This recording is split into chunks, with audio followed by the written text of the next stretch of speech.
어떤 사람이 여러분의 발등을 밟으면 약간 아플 것입니다. 그러나 여러분의 마음을 밟으면 용서하기가 힘들 것입니다. 하나님의 방법이 최선이라고 믿기 때문에 우리는 하나님의 뜻을 알아보겠습니다.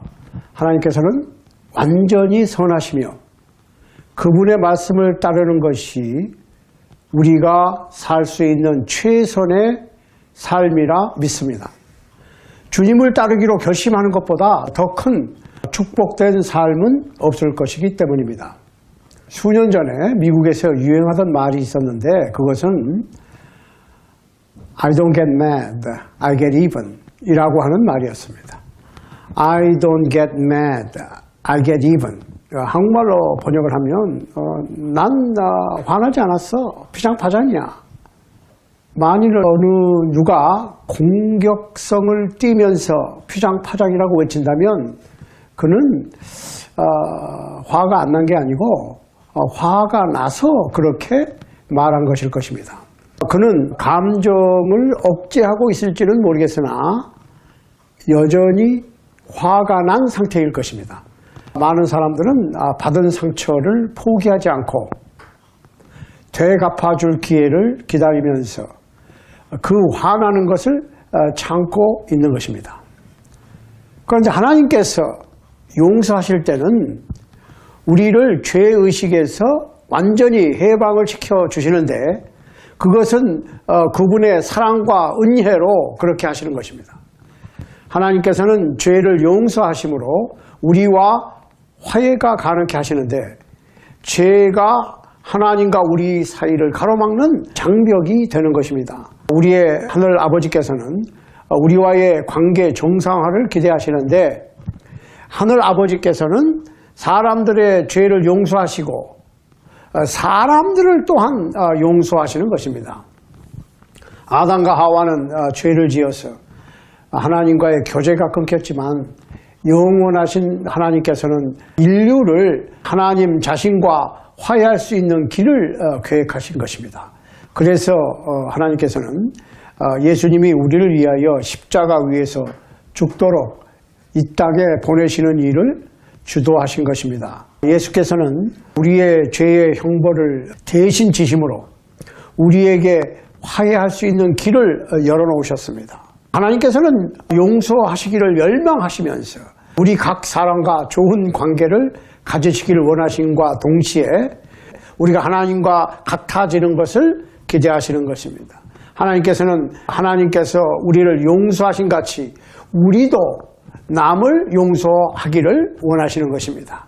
자, 오늘 말씀은 마태복음 5장 43절로 48절 말씀입니다. 자, 마태복음 5장 43절로 48절 말씀을 읽겠습니다. 또 네 이웃을 사랑하고 네 원수를 미워하라 하였다는 것을 너희가 들었으나 나는 너희에게 이르노니 너희 원수를 사랑하며 너희를 박해하는 자를 위하여 기도하라. 이같이 한즉 하늘에 계신 너희 아버지의 아들이 되리니 이는 하나님이 그 해를 악인과 선인에게 비추시며 비를 의로운 자와 불의한 자에게 내려주심이라. 너희가 너희를 사랑하는 자를 사랑하면 무슨 상이 있으리요? 세리도 이같이 아니하느냐? 또 너희가 너희 형제에게만 무난하면 남보다 더하는 것이 무엇이냐? 이방인들도 이같이 아니하느냐? 그러므로 하늘에 계신 너희 아버지의 온전하신 같이 너희도 온전하라. 이 말씀은 산상수훈 중의 일부였습니다. 죄는 인생의 가장 가슴 아픈 부분입니다. 그 죄는 삶을 망치고 가슴에 상처를 입힙니다. 죄는 사람이 영생을 잃어버리는 원인이 되는 아주 심각한 일입니다. 죄는 우리를 하나님께로부터 멀어지게 만드는데 우리가 만일 천국에서 영생하기를 소망한다면 우리는 하나님의 은혜와 용서가 전적으로 필요한 것입니다. 죄는 용서를 필요로 합니다. 어떤 사람들은 죄 같은 것은 없다라고 생각하므로 스스로 정직하지 못하기도 합니다. 사람이 잘못을 저지르면 그것을 인식하게 되어 있는데 사람들이 죄를 어떻게 생각하든지 상관없이 다른 사람들이 자신들에게 잘못을 저지르면 바로 그것을 알아차리거든요. 그것은 죄가 존재하기 때문입니다. 우리는 우리가 저지르는 죄에 대해서만 상관해야 하는 것이 아니라 우리를 대항하는 죄에 대해서도 상관해야 합니다. 하나님께서는 그의 이름을 영예롭게 하는 삶을 살라고 우리를 부르십니다. 그리고 그분께서는 우리가 그의 자녀로서 다른 사람들보다 더 나은 일들을 하는 것을 기대하십니다. 그래서 성서는 에베소서 4장 31절 32절에서 너희는 모든 악독과 노함과 분냉과 떠드는 것과 회방하는 것을 모든 악의와 함께 버리고 서로 인자하게 하며 불쌍히 여기며 서로 용납하기를 하나님이 그리스도 안에서 너희를 용서하신과 같이 하라고 말씀하시는 것입니다. 자, 하나님께서 우리에게 용서하라고 하실 때에 그분께서는 사람들이 우리를 짓밟도록 내버려 두라고 제시하신 것은 아닙니다. 하나님께서는 더 큰 전체 상황을 보시고 계시는 것을 여러분께서는 아셔야 합니다. 하나님 아버지께서는 우리가 다른 사람을 용서하는 것이 우리의 최대 관심사인 것을 아십니다. 사람이 자존심, 미움, 그리고 추한 생각으로 살아갈 때 그것들은 다만 여러분을 악과 고통에 이르게 할 뿐입니다. 하나님께서는 우리를 이런 고통에서 해방시키시기를 원하시며 평화와 기쁨으로 우리를 안내하시는 것입니다. 용서의 선물은 용서받는 사람과 용서하는 사람 모두에게 축복인 것입니다. 창세기에서 요셉은 용서가 무엇인지를 보여줍니다. 야곱의 11번째 아들인 요셉은 꿈쟁이였어요. 예를 들면 형들과 함께 들에 나가서 곡식단을 묶었는데 형들이 묶은 곡식단이 요셉의 곡식단을 삥 둘러서서 절을 했다는 등, 아니면 해와 달과 11별이 자기한테 절을 했다는 등 꿈을 꾸고 꿈 얘기를 자랑스럽게 하자 요셉의 형들은 질투하기 시작했습니다. 요셉에 대한 질투심이 크게 달하자 요셉을 미워했습니다. 그 미움이 극에 달하자 요셉을 죽이려고 했습니다. 그러나 맏형 루벤과 넷째 형 유다의 만류로 목숨만은 건졌으나 그 형들은 요셉을 없애버릴 요량으로 미디안 족속들에게 노예로 팔아버렸습니다. 그리고 요셉은 수년 동안 종살이를 했고 억울하게 감옥살이를 하였지만 하나님께서는 요셉과 같이 하셨고 수년의 기근에 굶주림에서 자기 가족을 살릴 수 있는 위치에 오르도록 하셨던 것입니다. 성서는 창세기 50장 15절로 21절 말씀에서 다음과 같이 기록하고 있습니다. 요셉의 형제들이 그 아비가 죽었음을 보고 말하되 요셉이 혹시 우리를 미워하여 우리가 그에게 행한 모든 악을 다 갚지나 아니할까 하고 요셉에게 말을 전하여 가로되 당신의 아버지가 돌아가시기 전에 명하여 이르기를 너희는 이같이 요셉에게 이르라 네 형들이 네게 악을 행하였을지라도 이제 바라건대 그 허물과 죄를 용서하라 하셨다 하라 하셨나니 당신의 아버지의 하나님의 종들의 죄를 이제 용서하소서 하매 요셉이 그 말을 들을 때에 울었더라. 그 형들이 또 친히 와서 요셉 앞에 엎드려 가로되 우리는 당신의 종이니이다. 요셉이 그들에게 이르되 두려워 마소서 내가 하나님을 대신하리이까. 당신들은 나를 해하려 하였으나 하나님은 그것을 선으로 바꾸사 오늘과 같이 만민의 생명을 구원하게 하시려 하셨나니 당신들은 두려워 마소서 내가 당신들과 당신의 자녀를 기르리이다 하고 그들을 간곡한 말로 위로하였더라. 요셉은 지혜의 사람이었고 어떤 좋지 않은 일들이 우리에게 일어난다 해도 그것은 하나님의 뜻을 이루고자 하셨던 그러한 뜻이 있었던 것을 이해했던 것입니다. 자, 모든 것이 좋을 수는 없겠으나 하나님께서는 가끔 우리의 삶 속에서 일어나는 일들을 선한 목적으로 사용하시는 것입니다. 그래서 로마서 8장 28절은 말합니다. 우리가 알거니와 하나님을 사랑하는 자 곧 그 뜻대로 부르심을 입은 자들에게는 모든 것이 협력하여 선을 이루느니라. 요셉은 아마도 그가 감옥에 있을 때나 여러 가지 고통을 겪는 그 당시에는 이것을 알지 못했을 것입니다. 그러나 나중에 그가 성숙하였을 때 그는 그의 삶에 하나님께서 관계하심을 깨닫게 되었을 것입니다. 여러분께서도 또한 시간이 지나면 모든 것을 분명히 볼 수 있게 될 것입니다. 여러분께서는 모세가 시내산에서 십계를 받는 동안에 이스라엘 자손이 예배하려고 금송아지를 만들었던 때를 기억하실 것입니다. 그들이 어떻게 음란한 춤을 추고 얼마나 자신들을 망가뜨렸는지를 기억하실 것입니다. 출애굽기 32장 30절로 32절 말씀을 볼 것 같으면 이튿날 모세가 백성에게 이르되 너희가 큰 죄를 범하였도다. 내가 이제 여호와께 올라가노니 혹 너희의 죄를 속할까 하노라 하고 여호와께로 다시 나아가 여짜오되 슬프도소이다. 이 백성이 자기들 위하여 금신을 만들어 싸우니 큰 죄를 범하였나이다. 그러나 합의하시면 이제 그들의 죄를 사하시옵소서. 그렇지 않사오면 원컨대 주의 기록하신 책에서 내 이름을 지워버려 주옵소서. 모세는 백성들을 용서해달라고 주님께 애걸을 하였는데 만일 하나님께서 백성들을 용서하지 않으실 것 같으면 생명책에서 자기 이름을 지워달라고까지 강청하였습니다. 모세는 죄범한 백성들보다 오히려 자기 자신이 저주를 받으려 했던 것입니다. 그런데 백성들을 향한 사랑과 헌신은 이해되기 힘들지 모르겠으나 그것이 그들의 죄에 대한 모세의 반응이었습니다. 사도 바울은 로마서 9장 3절에서 비슷한 얘기를 했습니다. 나의 형제 곧 골육의 친척을 위하여 내 자신이 저주를 받아 그리스도에게서 끊어질지라도 원하는 바로라. 주님께서는 마태복음 6장 14절 15절에서 너희가 사람의 과실을 용서하면 너희 천부께서도 너희 과실을 용서하시려니와 너희가 사람의 과실을 용서하지 아니하면 너희 아버지께서도 너희 과실을 용서하지 아니하시리라 라고 가르치셨습니다.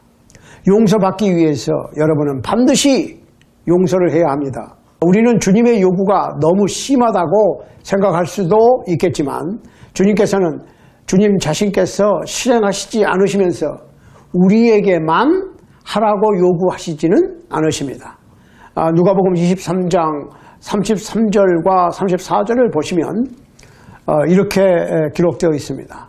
해골이라 하는 곳에 이르러 거기서 예수를 십자가에 못 박고 두 행악자도 그렇게 하니 하나는 우편에 하나는 좌편에 있더라.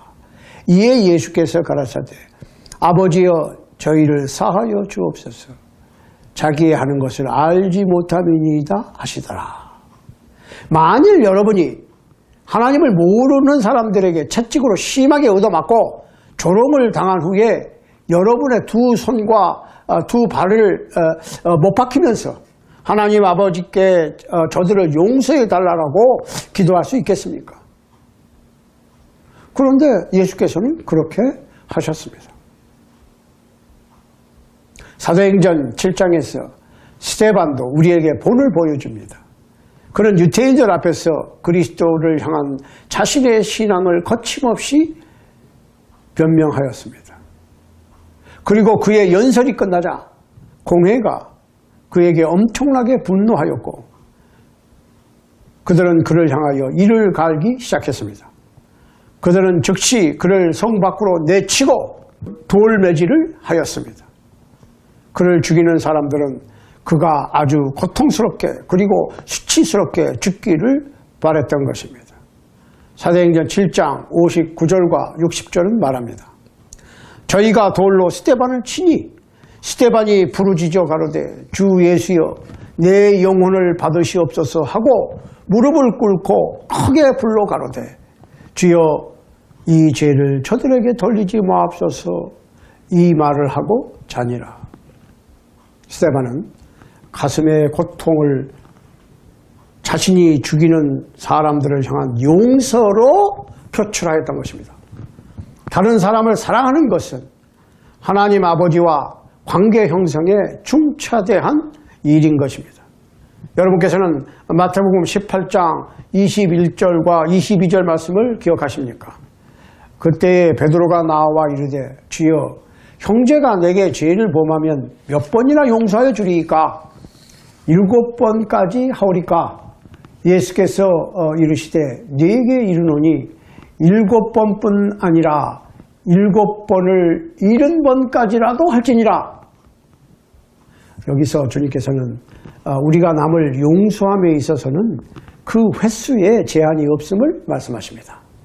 하나님 아버지께서는 우리를 용서하실 때에 우리의 죄의 횟수를 셈하시는 분이 아니십니다. 하나님께서는 우리의 죄를 그분의 은혜로 용서하시고 또한 그 죄가 얼마나 크든지 상관없이 그분께서는 그 죄를 제거해 주시는 것입니다. 그분께서는 히브리서 8장 12절에서 내가 그들의 불의를 긍휼히 여기고 그들의 죄를 다시 기억하지 아니하리라 하셨느니라 했습니다. 주님께서는 누가복음 17장 3절과 4절에서 너희는 스스로 조심하라. 만일 네 형제가 죄를 범하거든 경고하고 회개하거든 용서하라. 만일 하루에 7번이라도 내게 죄를 짓고 7번 내게 돌아와 내가 회개하노라 하거든 너는 용서하라 하시더라 하셨습니다. 주님께서는 우리에게 회개하며 다가오는 사람들을 용서하기를 원하십니다. 우리 모두는 배우고 성장하는 상태에 있는 것입니다. 우리는 모든 다른 사람들이 우리에게 오래 참기를 기대하는 것처럼 우리 또한 그들에게 오래 참는 것이 필요합니다.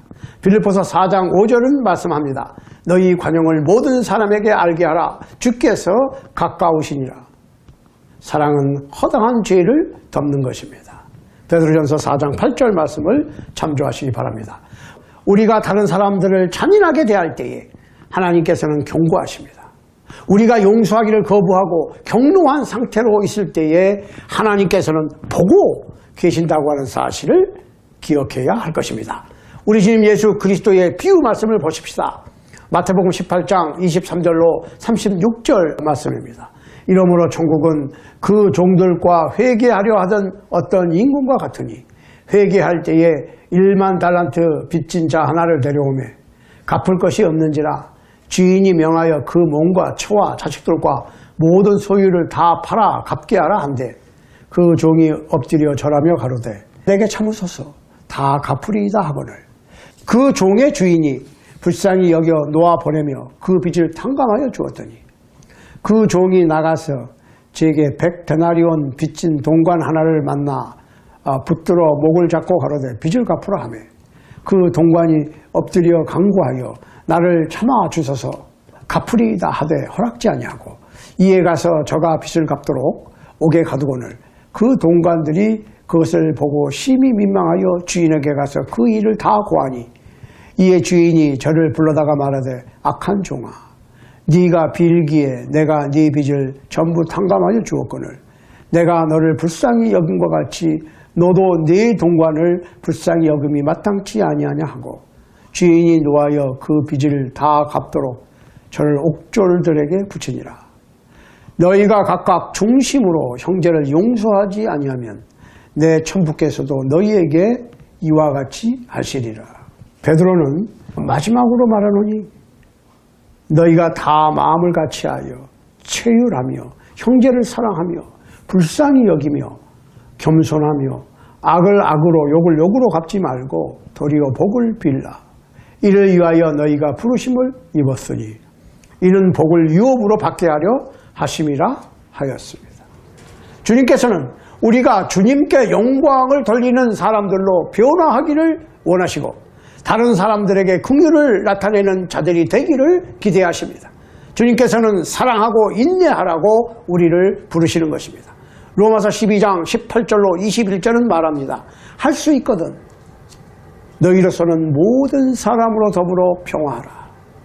내 사랑하는 자들아 너희가 친히 원수를 갚지 말고 진노하심에 맡기라. 기록되었으되 원수 갚는 것이 내게 있으니 내가 갚으리라고 주님께서 말씀하시니라. 네 원수가 줄이거든 먹이고 목마르거든 마시우라. 그리함으로 네가 숯불을 그 머리에 쌓아놓으라. 악에게 지지 말고 선으로 악을 이기라. 그러니까 우리는 다른 사람들이 우리에게 어떻게 하는 것을 통제할 수 없어요. 그러나 우리가 그들에게 친절할 수는 있습니다. 우리는 하나님께서 우리를 악하게 대하는 사람들과 그 문제를 해결하실 때까지 기다릴 수 있습니다. 우리는 선으로 악을 이길 수 있는 것입니다. 하나님의 풍성하신 은혜는 하나님께서 은혜로우신 것처럼 은혜롭게 되라고 우리를 부르십니다. 다른 사람을 용서하는 것, 친절하는 것, 합리적이 되는 것, 다른 사람을 대하여 잘 참는 것이 우리가 사는 방법이 되어야 하는 것입니다. 잠언 24장 17절 말씀은 말합니다. 네 원수가 넘어질 때에 즐거워하지 말며 그가 엎드러질 때에 마음에 기뻐하지 말라. 하나님께서는 사람이 죄를 지어 인생을 망치는 것을 기뻐하지 않으시는 것을 아시기 바랍니다. 주님께서는 에스겔서 18장 31절로 32절에서 사악한 이스라엘에게 다음과 같이 말씀하셨습니다. 너희는 범한 모든 죄악을 버리고 마음과 영을 새롭게 할지어다. 이스라엘 족속아, 너희가 어찌하여 죽고자 하느냐. 나 주 여호와가 말하노라. 죽는 자의 죽는 것은 내가 기뻐하지 아니하노니 너희는 스스로 돌이키고 살지니라. 여러분께서는 은혜와 회개는 항상 나란히 함께 가는 것을 주의하시기 바랍니다. 하나님께서는 회개하는 자들에게 은혜로우십니다. 그러나 죄 짓는 삶을 바꾸려 하지 않는 사람들에게는 아무런 약속도 하지 않으셨습니다. 하나님의 은혜는 값없이 주어집니다. 그러나 그것은 무조건 주어지는 것이 아닙니다. 하나님께서는 더욱더 많은 사람들에게 더 은혜 주시기를 원하고 계시는 것입니다. 기도하겠습니다. 아버지, 우리가 사랑받을 수 없는 죄인들임에도 불구하고 우리에게 보여주신 놀라운 사랑에 감복합니다. 우리가 하나님 아버지의 자녀들이 되어서 하나님께서 우리를 사랑하신 것처럼 우리도 남을 사랑할 수 있게 되기를 예수 그리스도의 이름으로 간구합니다. 아멘.